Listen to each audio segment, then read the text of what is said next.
Hey y'all, my name is Tamara Andress. I am your Fit and Faith podcast host, and I am pumped to be here. Just me, no words, no scripts, no intros, no outros.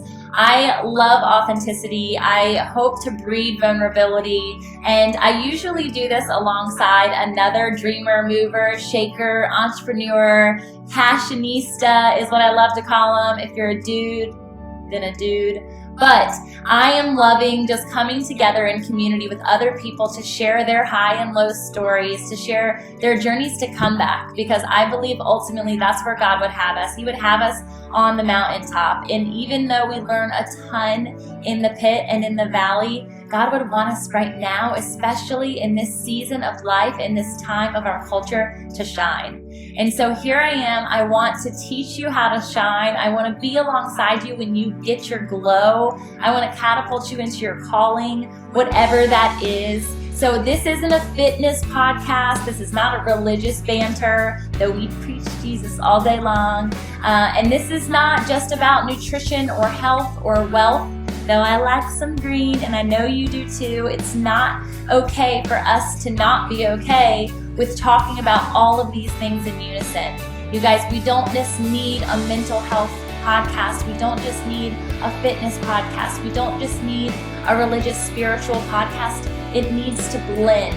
This is what Fit and Faith is all about. It's all about creating alignment, connectivity. It's about pursuing your wholeness and claiming it over your life and over the lives of the loved ones that you have around you in your community. So thank you for tuning in. I would love to get to know you more. You can like, review, subscribe, whatever it is. Send me an email, DM me.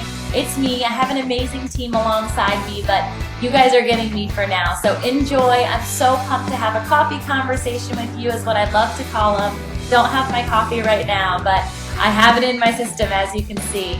All the love. Let's do this together and keep going for your dreams, y'all. The first Fit and Faith live podcast, in case you're wondering, in case you're tuning in from somewhere. We know it's a little bit early and it's in the middle of bedtime, not bedtime, dinner time, like, post-work time. But we figured we would jump on here ASAP to get this out to you guys. Can we leave that right there so you can see it? I'm so nervous for some reason. So welcome. We are so pumped to be here. If you had not yet listened to the pilot episode, it is available on iTunes and Podbean, and you can go to my website or anything else to check it out. It has been a very eventful and exciting experience, all the way from the multitude of times iTunes said no to the time that I got the approval on a car ride back from Richmond with my family, and I went from exhaustion mode to hyperactive, really, really pumped and couldn't sleep. So thank you to all of those who have already listened and just sent encouragement my way, either personally or publicly, left reviews. Speaking of Mo over here, who owns Hart Designs, and I can't wait to introduce you. She has a company who is going to be collaborating with us for 10 more entry options for subscribing and reviewing for the podcast. So we had 25, first 25 to do so are entered into an option for a free logo. If you're not a logo or a business and that doesn't appeal to you, she's also designed some pretty rad tattoos. Show some sleeve action over there, sis. Oh, sorry. I haven't designed like mine. Well, yeah, but you've done mine. I can't show you mine. That's another day, another time. But yeah, so if that's something that interests you, she could also just custom make something for you and your friends, kind of represent who you are. And then additionally, 2 opportunities to join CORE, which if you haven't heard about that, I'm sure you will in the coming weeks. But we're just excited to be here. And really, it's not about any of that. It's about coming to the table to be authentic, to share our truths, to encourage and motivate, and hopefully just enlighten. Don't forget about Instagram. Hi, Instagram. I'm not forgetting about you. I just saw you over there commenting. I can't see you because you're far away. I wish we could see the comments. We'll have to figure that out. Troubleshooting. Anyhow, we are here today with the lovely Morgan Hart, who I am blessed to call a pastor as well as one of my best friends. And her storyline has enmeshed with mine in the last 3 years. She has seen me on my face bawling. She has seen me what feels like on the top of a mountain, just so excited about things that God is doing in my life. And she's also seen me on all the days in between. And I'm just cry, like, right. so grateful. Jeez. You didn't say cry. And we don't have tissues because they don't look good on the table. I love it. She's just one of my dearest friends and has done so in such a short period of time. And I just believe that that is all God's hand in each of our individual lives. And while she's such a blessing to me, I hope and know that I return that as much as I can. She's taught me about friendship and what the true depths of friendship mean. And I'll share a little bit about the fact that I feel like most of my 20s and there before, I felt like I had a lot of very vapid friendships, and I would have never realized that. I just was walking through life doing what I was supposed to do. And I think that's part of it. I was living off of expectations and perfection and achievement-driven mindsets. And when I met Morgan, I was in none of those spaces because I had tears rolling down my face and was flat in front of an altar. And so that's a fun story in and of itself. But the point of us coming together isn't necessarily for me to just share. I brought her here with purpose for you guys and a part of my journey and our journey together. I'm excited for her to share what that looks like. So welcome. Thanks. I love you. Love you. I feel like I fidget so much. I know, it's okay. That's the live part. People on the podcast won't hear that. That's very true. So I think we could open up in just, like I said, true, authentic conversation. It's not intended to be scripted. That's why she's crying. I didn't know what I was going to say. I probably played it in my head a couple times, but it just is what it is. And so I hope that as you're listening, you can sense that authenticity and vulnerability. And Morgan has quite the testimony, not both, in all mind, body, and soul components. Yeah. So just kind of share a little bit about yourself. Oh, geez. I know, it's like, boom. It's like, where do you start? Do you start, like, growing up, or do you start, let's see. She just laughs. Let's see. So I'll take it back to a teenager. Is that far That's enough? good. I like that. Okay. Yeah. So I'll go further than that, I guess.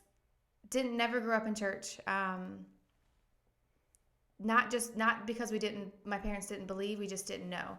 So my dad grew up in church, but he was kind of one of those that was forced to go to church, didn't really have an option. So when it came time for him to leave home, he left it back behind him and didn't go to church and didn't introduce us to church. And on my mom's side of the family, nobody was religious. Nobody knew who Jesus was. So when I was about 16, I started going to a youth group, got saved. So I had a relationship with Christ, and then backed away and met my husband when I was 17 at a lovely place called Peabody's. Go Peabody's. And so it's a lovely nightclub for those who awesome have never establishment in Virginia Beach, Virginia, down the ocean front. So we met there and dated, and then broke up, and then about 20, I think I was 20 or 21, God brought us back together. We got married, and within our first year, so he was raised in church, Pentecostal church. Dad's a pastor, granddad's a pastor, uncles pastors, great-grandfather, on both sides of his family, everybody seems to be a pastor for some reason. So he knew what church was, and I got saved in a Pentecostal church when I was 16. So I knew the religion, I knew the denomination. So we got married. Our first year of marriage was extremely rough. I was super jealous person. How he stayed with me, I don't know. He must love me that much because I put him through hell. Yeah. a lot of accusations, and that comes from past relationships. Not being treated and not, being cheated on and stuff like that when I was growing up. So, blah, blah, blah. We went to a church called Parkway Christian Center, and from the first time we walked in, we knew that it was home, and we were there for 15 years. That is where all three of my children got baptized, all three of my children got saved, where pretty much I recommitted myself to Christ. We both became pastors there. We both became ministers and ordained ministers as well through that church. And it was a really cool time, but also when I look back on those 15 years at that church, we grew a lot, but we also went through hell. And I think sometimes the enemy will do that when you're trucking towards what you're supposed to go through. Absolutely. But then, do you want me to share my testimony now, or do you want me to wait for that? We can. I don't know. This is a part of your testimony. It is part of my testimony. So, okay, then I'll talk about that then. Yeah. So lead into, because you haven't shared since Parkway. That's 3 years. We kind of met a year before. Yeah. Her second to last year before leaving. So what are you doing now? Oh, well, my husband and I planted a church with Tamara and her husband. They were our team. And it's called The Session. The Session. I know it's a different name for a church, but that's what we're called. And we have been told in the past that a session makes some people think of only one thing. And I feel like I'm able to say that with all the CBD, and this kind of looks like it. It's not what you think it is, okay? But actually a very amazing woman, Christine Kane, if you are familiar with people in ministry. She is a voice to millions, and she shared in a one-on-one conversation that's what it reminded her of, but she kind of vibed with it. And so that gave us such affirmation. So The Session, we will link it and all those good things. It's cool. It's a cute it's a cool home church. We're small and quaint, but that's what we wanted. We don't want huge numbers. We don't want to be this huge mega church. That's not who we want to be. It's just a home, and Tamara and Gary's home. Soon to be our home, which is really weird. It's another part of the combo. Another God moment for sure. And we're doing that. And then 2 months ago, we got asked to be kind of like interim pastors for a local church in Chesapeake to help them through a time that they're going through. Not permanent pastors, just kind of being there, as my husband calls it, foster parents to this church that definitely needs some love. So we're there right now too, which is great. A lot of things. It's a lot of that. A lot of No, I'm not saying that's not great. It's amazing. It's just there's I know. A lot going on. A lot of moving pieces. And I think that's a part of a lot of people's lives. It's what we're used to. We get so used to being busy that the option to not be busy sounds really intriguing, but it never actually happens. No, I couldn't imagine not being busy. Well, especially with kids. Oh, yeah. We have 3 children. They're cute. They're real cute. They're 12, 10, and 8. 12, 10, and 8. Mm-hmm. So I think from that, and the busyness of life can get overwhelming, but that's the whole reason that I was drawn into the concept of mind, body, and soul alignment, and really finding a peace. I was recently reading the Rachel Hollis book, Girl Stop Apologizing, and I always talk about this, the concept of alignment. It's really just what I feel is a part of my calling and my mission to help share for women. When I came into my own spirituality, I realized that was the missing link of my entire life.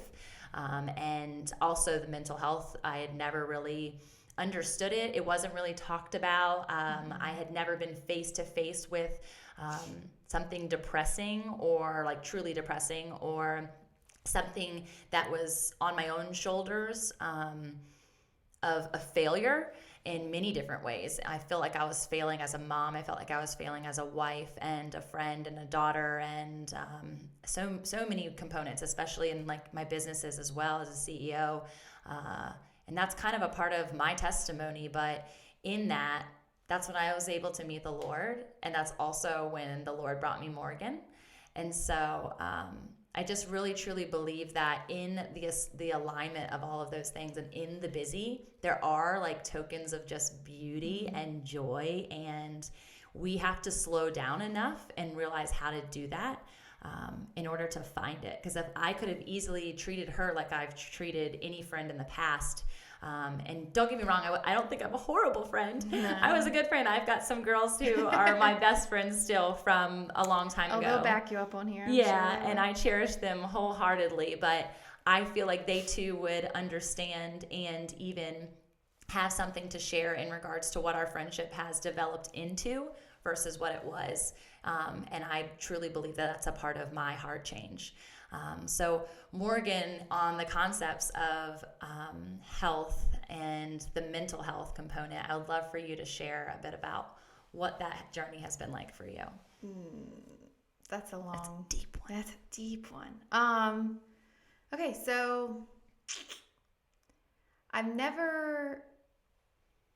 growing up, I never dealt with depression. I never dealt with anxiety. I never dealt with anything. I grew up with a sister, and she won't care if I say this, but she deals with anxiety, and it's just been kind of a part of who she is most of her life. She's just dealt with it, and she's been an advocate for it. She definitely speaks out about it and how true it really is, because some people just think it's not real. Right. I was one of those people for a long time. When we were at Parkway, about 10 years in, I'll say 10 years in, maybe less than that, I got offered the children's pastor position, and literally a week after that, I was driving down the street going to get my children, and I felt this like overwhelming sense of like, I don't even know how to describe the feeling. Yeah. You almost have to feel it to understand, but I didn't know what was going on. Like, I had like tunnel vision. My vision was just blurry. I couldn't really see much. My heart was just pounding like insane. Like you think you're dying. Yeah. I remember pulling over on the side of the road like, okay, Morgan, get your together. Like, this is... Were the kids in the car? No, I was going to get them. Okay. Yeah, they weren't in the car. So I like pulled over, and I remember exactly where I was, for people who are listening, but it's in Chesapeake, and it was over in Greenbrier Mall, and I remember pulling into the parking lot, and I was just like, I almost wanted to dial 911 because I thought I was like having a heart attack. I didn't know what it was. I calm myself down, and I get to my friend's house who had my girls. Her name's Katie Reese, love her. And I remember pulling in her house and like telling her my symptoms and then experiencing it again, and then freaking out and not knowing what was going on. And I knew all I wanted to do was get home. Yeah. So I remember just throwing the kids in the car and getting to the house and then talking to my husband about these feelings I was having. And I'm like, I feel like I'm having a heart attack. Let's go to the ER. Yeah. So I remember my mom coming over, and she took the kids. So we went to the ER, and that was like my first of like 10 trips to the ER within a month. Wow. They couldn't find anything. And then I remember the last time, just to kind of make me feel better, they let me stay overnight, and I did like a EKG, and then where they do the ultrasound on your heart, all that kind of stuff to figure out blood work and make sure everything. The stress test where you got to run on the treadmill, and at that time I was not in shape, so that was probably interesting to watch. And so I remember the day I was laying in the hospital bed, and it was like 6:00 in the morning. I'd been up all night doing all these tests, and the doctor comes in, and he's like, Morgan, there's nothing wrong with you physically. Wow. He said, your heart is perfect. There's nothing, like, we can't find anything wrong. And I'm like, well, what the hell is wrong with me? And he's like, you're having anxiety. Like, he's like, that is exactly what you're having. Wow. You're having panic attacks. And I was like, well, what is that? I didn't even know what they were. I remember I dealt with my sister having anxiety, but I never really saw her have like a panic attack, which I know she's had them before. And I'm like, what in the world? And so I remember he's like, make an appointment with your normal doctor. So being in the Navy, a Navy wife, you have to go see a primary care manager. You can't even go see like an actual person I really needed to talk to without recommendations. So I remember walking into her office, and she was immediately asking me all these questions. Do you feel happy? Do you feel sad? And most of it was sad, and I didn't realize it until I was answering those questions. I was like, oh Yeah. crap, I'm really not happy right now. Wow. And she just shoved some antidepressant in my face. Like, didn't even want to get to know what was wrong with me, what problems I had. And I remember going home and I'm like, I don't even want to take, like, I never felt like I was supposed to take medicine for some reason. And so I remember going home and I took one and it made me feel really funky. Like, I did not like the way I felt. And I flushed the rest down the toilet. I don't even know if that's like legal. Like, I don't even know if you're allowed to do that. But that's what I did. I flushed the rest of them down the toilet. I was like, I'm not taking medicine. Yeah. And so once I started kind of standing up a little bit, it's almost like when the enemy to me came stronger. Yeah. I started having anxiety of being by myself. And I remember one time my husband had to leave for work and I was literally on the floor holding onto his leg, crying hysterically for him not to leave, because I'm like, I cannot be by myself. Yeah. And then within like 2 months, I started having thoughts, because I was like, my kids, my husband, my family is better off, because I was in bed. I forgot to say that. I didn't get out of bed for about a month. I lost 30 pounds in a month. I looked like death warmed over. Like, I did not look good. Yeah. And then finally I got to the point of like, well, why do I need to live like this? I'd rather just be gone. Like, there's no point. Like, there's no need for my kids to see me this way. Sorry, I get emotional. I need tissues. Clearly, I need to add that to our. You need to write that down. Need tissues. Tissues, I love you. And I remember the lowest part of that journey. So that lasted like 3 months of just having. I didn't tell anybody. Nobody knew the thoughts that were going on in my head. I was still a children's pastor at that point. I still went to church on Sundays. That was the only time I got out of bed.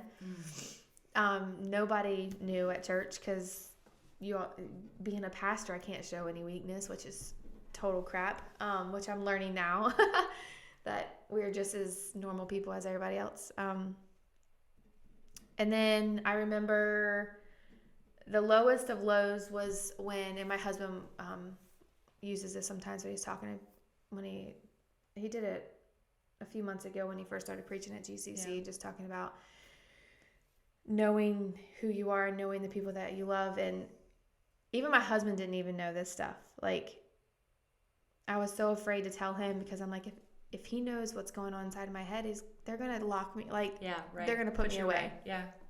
So the lowest point of that was, I remember my family was like in the den watching TV, or they were in the kitchen eating dinner. I can't remember, but they were literally on the other side of the wall, and I was in the bathroom on my knees with a razor in my hand, like seconds from like just, and my family was in the other room. Like, that just seems insane to me when I look back on it. I'm like, how could you?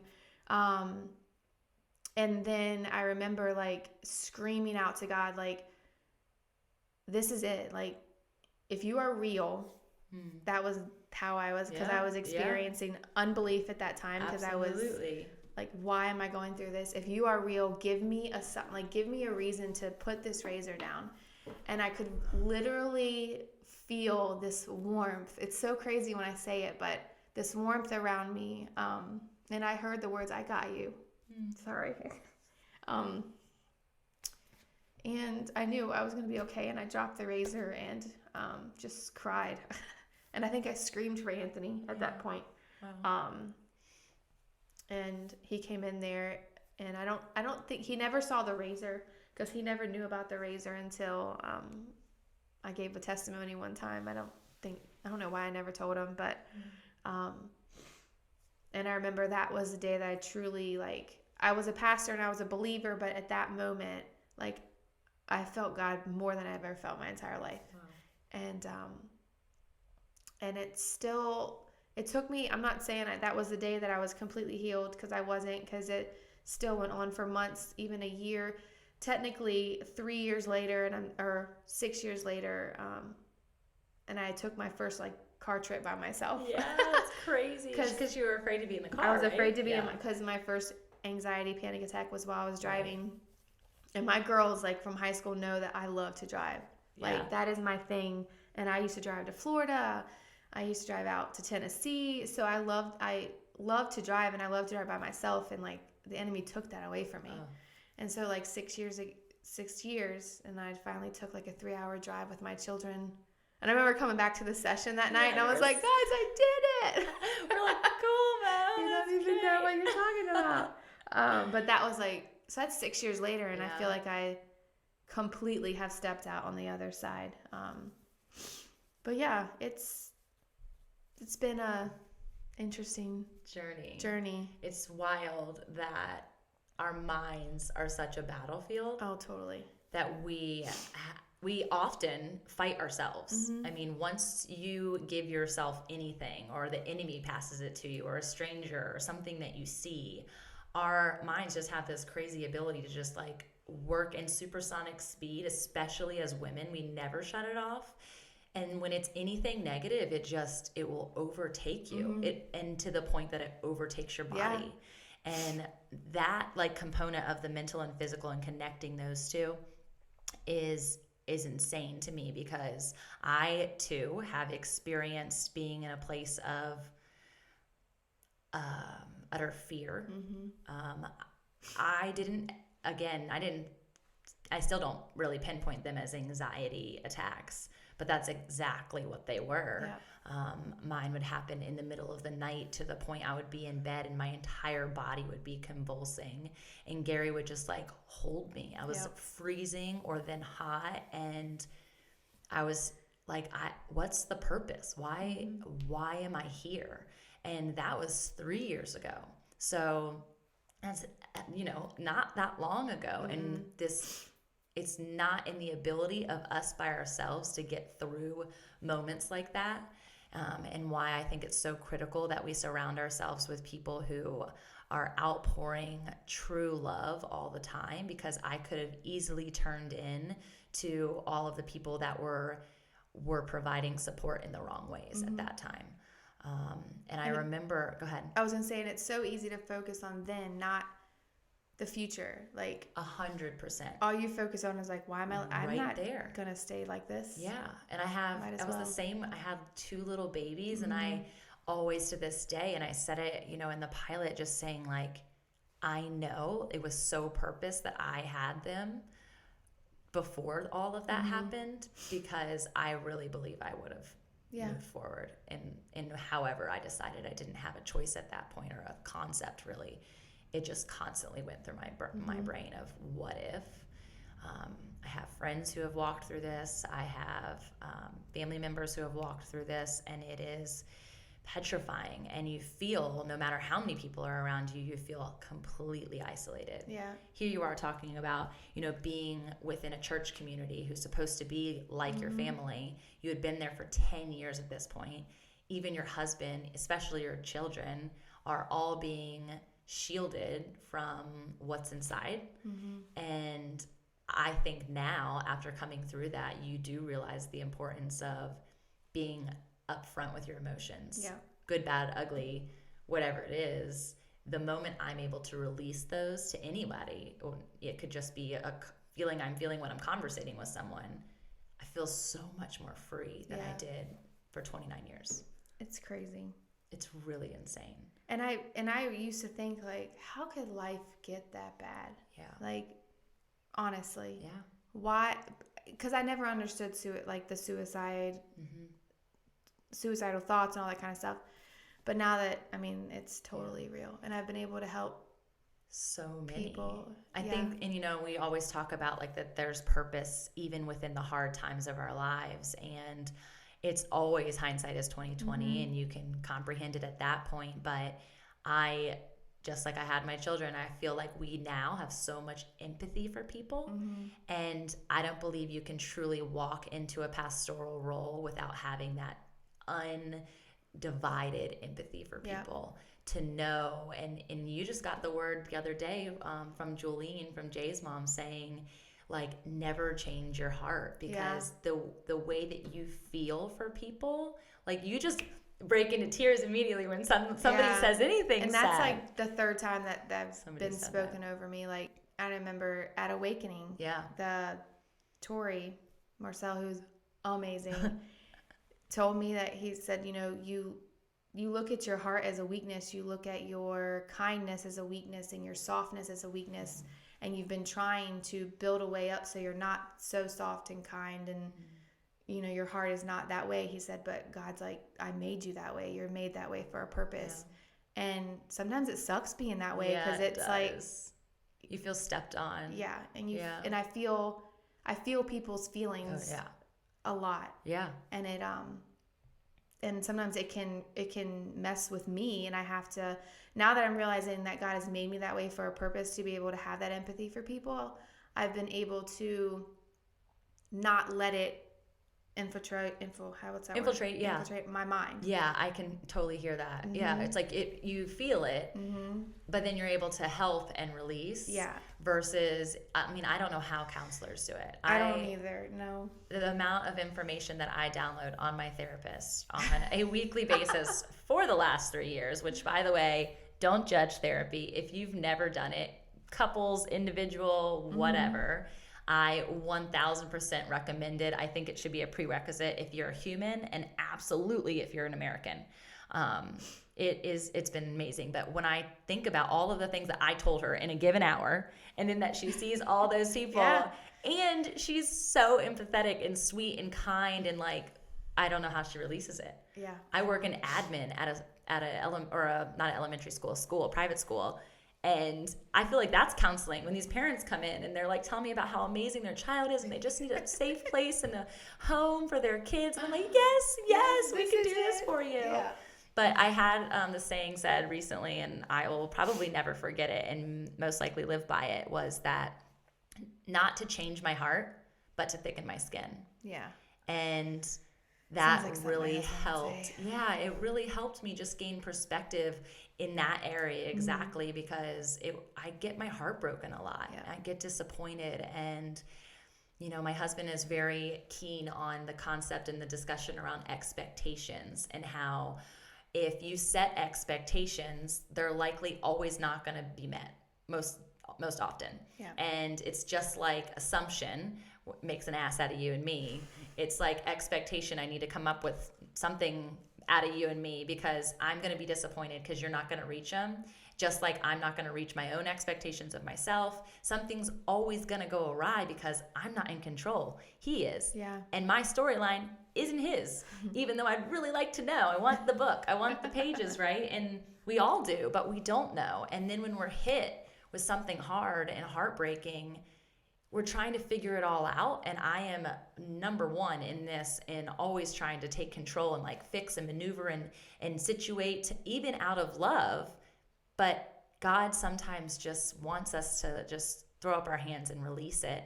And it basically sounds like in similar moments of our lives, when we finally were just like, all right, I don't have any more ability to control, and I can't possibly live like this anymore. Yep.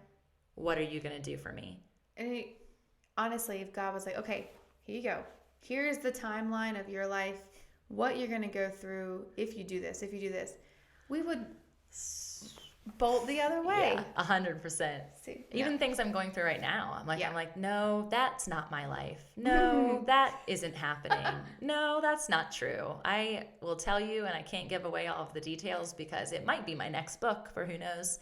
Probably. But it's a shitstorm constantly with things going on in my family, and it's heartbreaking, and yet I have all these amazing things happening at the same time. So we live these symbiotic lives of social media versus what happens behind closed doors. Mm-hmm. And my heart has really been changed to shed light on that, and to give people hope that, I smile a lot. It's actually not always a good thing. It's a defense mechanism that I put on for other people so that they don't see that. But I also cry. And I've also been able to be so vulnerable with people who have come alongside me on this journey, and who are willing to take the razor and never ever let you have that thought again, because they're constantly in your presence, not physically, but mentally and emotionally and even spiritually. Yeah. And I'm just grateful. I'm grateful to you that you were there in my times, even without really knowing everything that I was going through. And I think that's something that says a lot about you and Anthony, that you guys were a constant even when you weren't expected to be, and you didn't need to be, and you didn't know anything. You just stayed. And I don't know if you don't have people in your life that haven't stayed, look for them, because they do exist. You guys stayed with us. Yeah. And you still do. I know. They literally stayed with us too, by the way.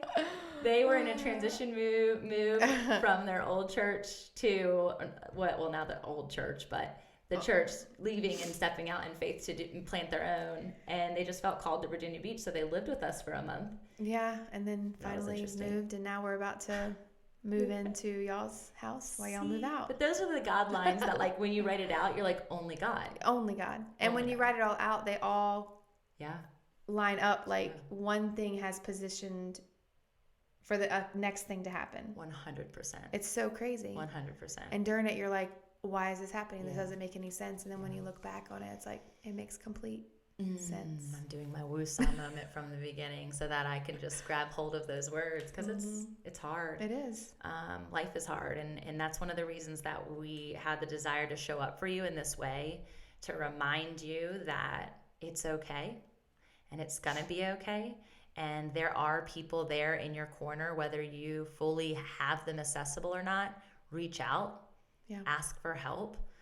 I think one of the scariest moments for me was when I felt like, okay, I'm going to get checked into a center if I don't do something. And I actually searched the internet high and low for hours one day after a panic attack at night that I was having, that I mentioned, looking for a place to go, looking for anywhere that I could just go and just literally get out of the city for however long, for a duration of time. I had my kids, so I knew I didn't really want it to be more than like a week or two, but there was nothing. No. And anything that there was cost about $15,000. And so that part really makes me fearful for people who are standing in that place and have nowhere to look, and they don't even know to look up. They have no idea. That song "Look Up Child" by Lauren Daigle, the fact that it went, viral for pop culture, like regular music as well as Christian music, that's like hope. So there's these children and these, our age moms or whomever is listening to it, and they're singing words not really grasping hold of what maybe she intended for it to be. Yeah. But if that can just seep into people's soul. I could not imagine walking through what I went through without God. I know. And you were a pastor. Like, that's the craziest thing. And that's why I think, and two, people have this negative connotation of church. And it wasn't the church's fault that they didn't know. It's our comprehension, again, expectation of what we think the church should be like, and who we need to come to church as. You see it every Sunday on Instagram. These families, they've got like 7 kids, and they're all dressed alike, and the moms look like not even a 10, they're like 15s on the spectrum of scale of 1 to 10, and the hubbies are good looking, and they're all put together, and they are all smiling. I'm like, how did they do that? I can hardly get to church on Sunday morning. And since we've stepped out and done the church on Sunday night, it's even harder to go, because I'm like, well, I'm going later. And Sundays are just so relaxing. But that's another thing to just break the mold. Church is not a facility. We are the church. Yep. And that has been something that, her and Anthony have stood on since day one. And that was one of the reasons the session even became what it is, is that we walk around as the living church. And we are the ones who are supposed to be out there hitting the pavement, going to the places that people are in need, versus come to us in all of your glory and all of your perfect Sunday morning best with your Sunday morning hat on and put on a show to worship with us. Like, she's a worshiper. We haven't even talked about that. Her voice, talk about her kind, gentle soul. It's also in her vocal ability. It's just so kind and sweet. That's a struggle that you should talk about. I think that's an interesting concept. My singing voice? Yeah. Something you always... Well, you always see like these, like Carrie Job. Yeah. Now she has the soft, nice and sweet. And I love singing her songs, especially like if we have it like because at that church that we're helping in Chesapeake, I help the worship team out. They help me out too because I love to worship. But I just feel as much as like my soft voice, I guess, is good for people, but I want that like, like Beth, break like, your knees, like, yes, but it's just not. I mean, I can to a certain point have that kind of strong voice, but it's just. But I love it. It's so beautiful. You do. It's so beautiful. It's like a lullaby. It's just so gorgeous. And everybody needs, like, you have moments that's your need. Like, don't you have like worship sets where you're like, oh, I need some energy right now. But then you have, okay, bring it back to center. Like, you're my center, Mo. Aww. I love that. Oh, man. So speaking of, we talked about mental health. We've talked a lot about spiritual health, but I think another really cool component of our friendship has been our physical journeys together. And I would love for you to share this because I know it's going to touch so many people just to move. Let's talk about it. So how long have we been friends? 3 years. 3 years? Maybe a little longer. 3. I think it's 3. Gosh, time goes by so I know. fast. Okay, yeah. So I don't even know where to begin. So when I had kids, I never really was the workout type. I did softball in high school, blah, blah, blah, but I never really worked out. When I was younger, I didn't really need to. Definitely didn't have to worry about what I ate and didn't need to go to the gym, probably because I was dancing at Peabody's every night. Maybe that was my exercise. Oh, that's awesome. Peabody's, we're tagging Peabody's. Hashtag Peabody's. So when I started having children, that's when my body started changing, obviously. And so I would go to the YMCA, but I never stayed consistent. Like it was a few months on, few months off, few months on, few months off, a year off, whatever. So when Tamara and Gary came into our lives, it was a year off, maybe even more than that. And I just wasn't happy with myself. Physically, I didn't feel good. I always was in pain, still in pain for another reason. And I remember, I think my final wake up call was when we went to San Diego. Yes. We took them to San Diego. We went to San Diego. They had us jump off a freaking cliff over the ocean. Paragliding, is that what it's called? Yeah, paragliding. Gosh. After hiking a really scary... First we go hiking on this... and they don't wear shoes. They didn't wear shoes the whole time. Like, who climbs a freaking mountain without shoes? They probably had better grip than we did. Yeah, anyways. really. So one with the earth. Oh gosh. Yeah, I guess. So we climbed this freaking mountain, and it's huge. And I remember getting to the top, and I was good. Like there were moments where I had to stop and catch my breath. But I remember coming down the mountain. For some reason, that took more energy out of you because you had to make sure you didn't kill yourself coming down. So I remember coming down, and at the very end, as we were walking up we were almost to the car, like I got really dizzy and lightheaded, and the entire hike I was miserable. I may have had a smile on my face for the picture at the top of the mountain, but I was freaking miserable, and I probably hated them a little bit. Oh my gosh, that makes me so happy. I love that makes her happy. But that was kind of like my wake-up call, and we got back to Virginia, and she had been trying to get me to do this burn. And I still think it took me a couple months because I didn't start until December. Right. And so burn boot camp, she's been trying to get me to go forever. And finally in December, like right before Christmas break, I was like, fine, because they do this 14-day trial free. Like not many places do 2 weeks for free. And you can bring your children for free. So I remember going in thinking, if they all look like you, hell no. And if you don't know what Tamara looks like on the other side of this mic, if you're listening on the podcast later, shush. She looks pretty good. I work though. You do work. You do work. So, but that's what I thought it was. I thought it was going to be a whole bunch of women that looked like her. And I walk into this place and they're like all eyes turn on me. But the first time I walked in, it was nothing like that. All ages, all sizes, all generations.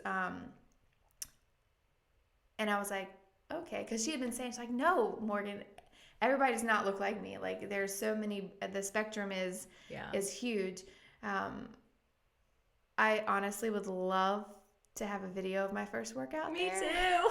I do mentally. She has it mentally. Awesome. Just because I've seen how far you've come. Oh my gosh, it was horrible. Yeah. I mean, she literally would just say no. Like, they would say, okay, this is the exercise. She's like, no. No, I can't do that. I can't do that. Yes, you can. And she would just say no, and she would stick to it. She was like, I'll do the modification. Yeah, but fast forward, what now? When did you what was your new record? A year was this past January. Okay. And then, so, I mean, I've had breaks here, so I just took a 2-week break, but I kind of did it for not being lazy. I pulled my back, and every time that I went 2 weeks over the past 2 weeks, and every time I went, I tweaked it again. So I was like, I need to rest it, or I'm just going to end up having to go to the doctor again. So, yeah. So you I've lost some weight. I've lost inches, but it doesn't even, like, I've gotten to the point where I don't even care about those numbers anymore. It's how I'm feeling. Yeah, absolutely. And making sure my body fat percentage, and it keeps going down. Thank you, Haley. Tag her in this. I get more excited because I'm not really a numbers person when it comes to stuff like that either. Like, I don't own a scale. I've never owned a scale. I think that they're the devil. And so I do think body fat is awesome because that's really like the goal. All of our bodies are different. Like, who cares what my inches are? Though it's important, it's just not where I put my energy. My thing is like when you're like, oh, and you just text me the other day, you hit 4 double unders. Six double unders. I'm sorry. That's huge. Oh, that's hard. If you don't know what a double under is, it's jump rope 2 times around continuously. So it's like a goal. In order to be a burn boot camp trainer, they give us like these tests that we can kind of compare where we would be, and then you do it in a certain time limit, and double unders are on there, and it's hard. Yeah, and it hurts. So I have really bad knees. Yeah, and it really just hurts my knees to jump like that. So, but I'm not gonna stop. I want more than 6. But but I can do jump knee. I can do jump knee tucks. You sound like your mother-in-law. I just can't do a pull up. That still is my weakness. See, but then there's goals, and that is like on every realm. That literally crosses everything. So mental, physical, and emotionally, or spiritually, however you view that. You set a goal. Like, this is a practical way of getting to the next point and where you want to be. And it's not necessarily that it's, they have these things called SMART goals, and it means specific, measurable, attainable, realistic, and timely. And they don't have to be that intense. Like, it can be something that's short term, something that's long term, but it's setting yourself up for success and not failure, and knowing that you can do it. Yeah. In the physical realm, that's like one of the easiest ways to map out if you've succeeded. Mentally, it's a little bit harder, but like for you, it was like, I am going to drive by myself again. I love it too much not to, but I'm not quite there. And so it was taking trips with just me, or taking trips with just Anthony, or maybe the kids this time because you had no adult in the car. And, it's one thing after another. And for me spiritually, I was at a place where I was similar to your storyline, that I became a Christian when I was in high school. And that's an interesting conversation too that we can have another time, but about why is it that we get introduced to the Lord in this really vulnerable state? Then we become like hot-headed late teenagers or early 20s and think we own the world. We choose to live our life out in our own means. And then it's not until we fully hit rock bottom that we have to come back to the Lord. And it's like a huge prayer of mine, like, how can I prevent that for my children? And I know I can't live their testimony for them, and I can only give them so much advice. And it's probably something that we all have to walk through. Yeah. But man, it's a prayer. Like, I know. Please don't have to go through what I went through. Well, and that's, if you have listened to my husband talk, which you do a lot. I do. They don't, maybe. He always says that. He always says that that's what a legacy is being the best that you can be and leaving that legacy so that people behind you do not have to walk through the same things you walk through. So that's why we're on a podcast. That is why we share authentically on social media. That's why we cultivate the friendships that we do, and we pray the prayers that we do. And I believe that everyone's called to that. It's literally testimonies, and that's what it's biblically, it's scripture saying that we're called to speak out about it for that exact reason of legacy. It's not easy. No. It's obviously uncomfortable. You cry, you are sick to your stomach, you have nerves, but you're helping someone.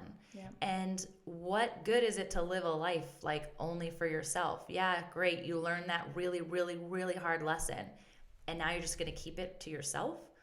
That just doesn't make sense to me. So I really loved having you share all of those things. I feel like we could talk for hours. Yeah, we could. Because our, knowledge base on each other goes so deep. But I'm proud of you. Like, I love seeing the physical transformation that you've done. And I say that it makes me so happy when you're in pain because, not because I'm cold-hearted, but because I know that it then motivates you to change. Yeah. And Pastor Robbie last night, I'm getting ordained through the same program that her and Anthony have done, which I thought was cool. And you were saying that I hadn't really put two and two together. That's like a neat journey that they helped put me on as well. And he said, would you rather inspire someone or motivate them? And he said, both of them are good. There's nothing wrong with inspiration, but you're always going to have to come back to inspire them again, because you can let go of inspiration, where motivation causes action. So then when they get a taste of what the action becomes and how the, whatever that is, working out, for instance, you told me 1,000 times that I can't. And now I'm watching you, and it makes me so happy because we're going to go back to Ho Chi Minh Trail in San Diego in August. And we're probably not going to jump off a cliff again. We're going to try something else that spikes adrenaline, because I love adrenaline rushes. I just skydived. Well, not really. I flied. Okay. Sorry for the skydivers. One day I'll skydive. But I flied, and it was like the best adrenaline rush. I just love adrenaline. Probably because I know other things such as addiction are not healthy for me. So if I can jump out of a plane, why not? Oh my gosh. So it'll be fun. We'll do something exciting. You never know. It's scary. It's scary, or it's Gary? Because I think it's Gary's fault. He is the one who introduced me to everything. I'm going back, and I don't know if we're climbing that mountain, but we're climbing some mountain, and I will not get dizzy. Yeah. And about pass out. And it's a mental game as much as it is a physical game. Totally. But I will wear shoes. I won't. And then another thing too is even like in the gym, and this is kind of another alignment for me, was I used to work out for such different reasons than I work out now. And while my body is important in the longevity of my body and for my children and all of those things, I don't work out listening to unless it's on the radio. Thank you, Krista, to some booty popping music. Rachel does some little booty popping too. She's the new Peabody's.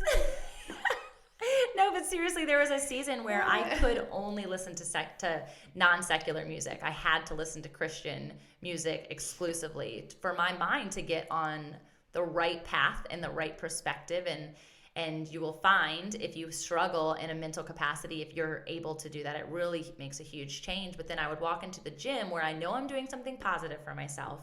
I know I need to be there because it's like a release physically and emotionally for me. And then my mind is like on a battlefield. And so that was such a hard thing for me. I even reached out to Haley about it, and I'm like, I love Burn, but it would be really nice at 5 a.m. if the things that I was listening to wasn't about my PUSSY, which, by the way, I have a UTI right now, and it sucks. That's probably way too much information. But it rhymed. But it did. I had to go with it. And I'm really red if you can see me. Can we cut that out? No, that's totally staying in. You can't cut it out of the live, so you gotta keep it in. I'd love to say it was from sex, but it's not. It was from antibiotics. So, sorry, babe. Again, TMI, but aren't we supposed to be real, right? Yes. #authentic. That's why you don't see a script in front of us. Right. So, what a fun time. Wait till you sit down with Anthony. Oh my gosh. So her hubby, who we've talked a lot about today, you're going to get to hear him next week. He's so unpredictable. Our session, which by the way, if you are local and you are looking for something different and a new perspective on what church is, you should come out, hang out with us. It's really just like family dinner on Sunday nights, but then we go into a multitude of different conversations. And Like this past sex. week was about sex. It was and fun. It's It was real. It's interesting. raw. Married couples are there. Single people who are looking to get married. And like, how do you approach that? Or you're divorced and you're trying to get into the game again. Like, there's so many different ways to approach that situation. But Pastor Anthony was the most ridiculous. He's like a man-child. Like, literally talking. I'm like, you're so lucky. Is that the word? I don't know. I love you, Anthony. Thank you for being your true self. Blessed. Yes. His Peabody days were coming out, if you know what I mean. That means minus the dance moves. Don't mention the dance moves because he will do them right here on live. I hope he does. Oh my gosh. So tune in next week for Anthony Hart. I'm not even going to say better half because I think I'm sitting with the better half right now. With the other half. They're equally fabulous. You will learn very quickly. They are two peas. But I'm excited for you guys to get a chance with him. But I just want to say thank you. Thank you For being here. I love you so much. And it's crazy because while this is a part of our journey and we're constantly like mending and blending our paths with each other, it's really a blessing. I agree. So thank you. I love you. I do have a question. I'm supposed to ask these two questions. Oh, sorry. At the end of every podcast. Oh, that's right. Okay. And maybe I don't, but I'm just trying. This is my only scripted thing that is a question, okay? But I think it'd be cool to know, and hopefully another practical tip that you could apply to your life. Motivation, right? Are you ready? Fidgeting. I know it's nerve-wracking when you're not just talking from the heart.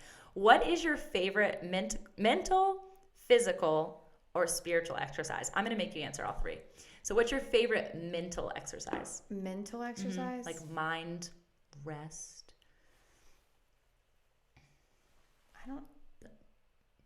Maybe like prayer? Worship? Yeah, I would say worship. Worship. I'm answering. That's spiritual. No, but I'm not going to answer for you. I'm sorry. mind rest. So when I'm not thinking, Yeah, the million, that doesn't happen. all the things in my head all the time. Yeah. Well, for your mental health, obviously you walked through that journey. Was there like something specifically that you did that helped you get out of that? Worship. Yeah. Totally. Worship. Praying. Yeah. I'm not going to Come sing. Come on. No. One little bit. Come on, listen. Come on, one little bit. You want me to sing that song? Yes, I do. Because now it's not going to come from the heart. Fine. Oh, you want me to do it? Yeah, I do. You can't look at me. Okay. Because how many people are looking at me right now? You're looking at me on this thing. Okay. Worship is my warfare. My praise is my weapon. Is that good? Yes. See, now her face is red. Yes. I talk about UTIs. She worships, and it does the same thing to our body. So weird. Oh gosh. So good. Now I'm really red. I can see my redness already in these. All right. Thanks for that. So mental, worship, physical. Working out. What's your favorite exercise of all of them? Any cardio day. Yeah. I mean, we do so many different things. Yeah, that's true. I love anything with the ropes. Oh, really? I do. Interesting. Me and Amy can't hack the shoulder pain. I like it because it works because I love upper body work too. Sure. Cool. And then spiritual exercise is probably synonymous to your mental. Yeah, worship or prayer, or sometimes I just will I know. turn my car radio off and drive. What? Where do you get the most words from God? You know that question. I know, but they In don't. the shower. And it's so fun. Or when I'm blow drying my hair. I'm like, that's not it. That's not it. I do. For some reason, when I'm blow drying my hair, I just hit the mic. Everything else, you can't hear anything else. I can't even hear my children screaming at each other getting ready in the morning. But that's where I hear. I love it. Like when I know something really good's going to come out when I read. So I was just blow drying my hair, ... And I'm like, oh yes, what's it going to be? When I hear yeah. That's where you hear from God. And I think that's so cool. And that's such a like component of what does that mean? How do you do that? And for those who are new to their faith or are not sure what that means, it really is, everybody's different. So that we could go into a whole podcast about that, and maybe one day I will. But you will come to find that it doesn't necessarily, remember, have to be at church. We are the church. So no matter where you are, mine is the shower, because again, nobody's in there with me. I can't hear anything. Sometimes my kids are knocking on the door or their fingers are on the thing. That's mom life. But that's like my place. I can cry there. I can sing there. I can make no sense there. I can make complete sense there. I can talk out loud. I can listen to podcasts. I can worship. And I've done it all. And it's just my safe place. So find yours. Is it in your car with your music off? Is it on the beach? And I do love the beach too. Is it hiking? There's so many different ways that you can spiritually, physically, and mentally exercise simultaneously. I definitely think I feel or hear more from God outside of the church. Yeah. I think because just when we're in the church, we're in the mode of being pastors. So, or you're on the worship team. Or I'm on the worship team. And I mean, when I worship, and I know I can feel God, but normally it's outside of the four walls of that building where I hear him more than. So crazy. Mm-hmm. I think that's just being in tune. It's because we're the church. Yeah, that's kind of creepy. Oh my gosh, I have to talk about this since we're doing it. Oh, Have you guys heard of ASMR? This is... It is so weird. Please Google it, because she had me listen to it the other day, and I was like, I mean, it makes no sense. It's so creepy. So at the school, I have a fifth grade class, a study block that comes into my office once a week, and it's just me and them. So we get into weird conversations. And something happened. Oh, no. I think It's ended. over. Instagram, bye. It's okay. We're still on Facebook. And so, yeah, I let them listen to it, and they're like showing me all of their favorite ASMRs. And there was like soap, you like scrape soap or like pop things, and it is bizarre and disturbing. But the ones we were listening to were from like a late night show, so don't tune into those if you get offended easily. But yeah, I'm so excited to be here with you guys. Thank you so much for tuning in. Thank you, Morgan, for being here. Yes, loved it. If you want a chance to get to know us more or interact with us more, then subscribe and review, and you could get a text right on your phone from us in regards to a custom logo or design and joining us for Core. I love you guys so, so much. And I know that sounds weird, especially for people who are listening to this for the first time, but we are called to act in love. And I have empathy, I have sympathy for where you are right now, today, as you are in any of the brokenness, any of the imperfections. We all are that same way. But by the grace of God, we are whole and made new and capable of anything, really. So come on, Jesus. Yeah, this is awesome. Peace. Bye. Tamara Andress. I'm your Fit and Faith host, and I am so excited to just be here to share with you other movers, dreamers, shakers, entrepreneurs, pastors, whatever. If you've got a head and you've got a heart, I'm so excited to explore who that is, whose you are, and discover your wholeness, your health, your wealth, and your joy. I love to exude happiness. I want people to know that this is not, this came with trial. You guys, this came with a lot of effort. This came with a lot of lows and so many highs. And I want us to experience those together. This is a real community of dreamers, and I'm excited to help catapult your calling, your kingdom experience, the purpose of your imprint on the world, wherever, however that is. So come along for the ride. I'm excited to chat with you. Like, comment, review, send me a DM, send me an email. It's me responding, even though I have an incredible team. And so I'm just excited to get to know you. Let's connect, let's create community, and let's walk in our calling.